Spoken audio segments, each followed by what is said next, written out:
Selamat datang. Pasti pernah kan ngerasain ada bisikan batin, firasat, atau yang kita sebut intuisi. Tapi jujur aja, suara ini seringkali malah bikin bingung, kadang malah bisa menyesatkan. Gimana kalau sebetulnya ada cara buat memahaminya? Yuk kita coba bareng-barang bangun semacam kode etik pribadi buat suara hati kita ini. Nah, ini dia pertanyaan intinya. Pas ada perasaan kuat yang tiba-tiba muncul, gimana caranya kita bisa tahu kalau itu intuisi yang jernih, atau jangan-jangan cuma rasa cemas yang lagi nyamar? Soalnya dua-duanya tuh terasa mendesak dan nyata banget kan? Membedakan keduanya ini jadi kunci supaya langkah yang kita ambil itu tepat, bukan langkah yang didorong sama rasa takut. Oke, kita mulai dari prinsip pertama dan yang paling dasar. Intuisi itu bukan jenderal yang ngasih perintah mutlak. Anggap aja dia tuh kayak mata-mata yang bawa laporan intelijen pertama dari lapangan. Ini tuh data mentah loh ya, bukan kesimpulan akhir yang harus langsung ditelan bulat-bulat. Jadi poin krusialnya tuh di sini. Intuisi yang sehat itu nggak takut diinterogasi. Dia harus siap diuji pakai akal sehat, dilihat konteksnya, dipikirin konsekuensinya.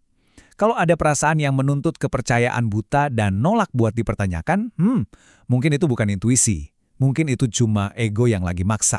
Terus, gimana cara kita ngenalin sinyal yang berkualitas? Ada dua syarat minimal nih. Pertama, perhatiin kapan dia datang. Intuisi sejati itu biasanya muncul di momen yang relatif tenang, bukan di tengah kepanikan atau pas kita lagi pengen banget ngebuktiin sesuatu. Kedua, kasih jeda waktu. Firasat yang beneran kuat dan relevan itu bakal tetap konsisten, bahkan setelah kita diemin sebentar. Kalau dia lenyap gitu aja, ya mungkin emang nggak sepenting itu buat diikuti. Oke, setelah kita bisa ngenalin sinyal awalnya, langkah berikutnya adalah menyatukannya. Ini bukan soal milih satu suara, terus yang lainnya disuruh diem ya.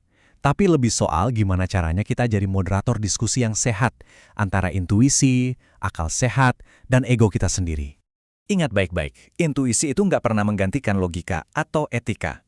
Bayangin deh, akal sehat dan nilai-nilai moral kita itu kayak penjaga gerbang utama.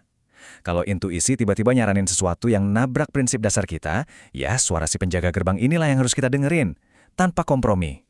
Dan ini dia nih, jebakan ego yang paling klasik.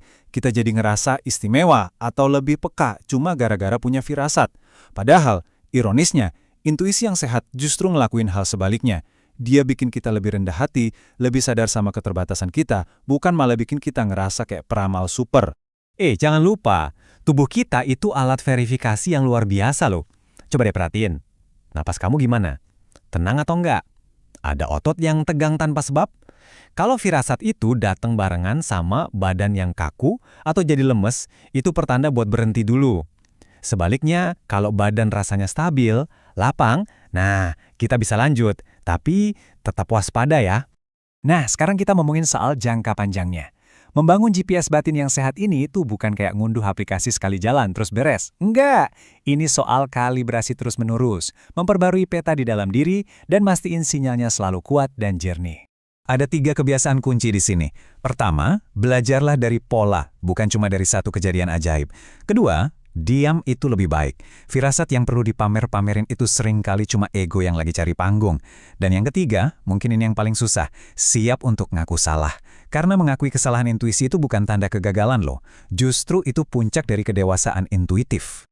Pada akhirnya, tujuan dari semua ini tuh apa sih? Bukan buat dapat jawaban ajaib atau jalan pintas dalam hidup, bukan. Tujuan ngasah intuisi itu sebetulnya untuk membuat kita jadi individu yang lebih sadar.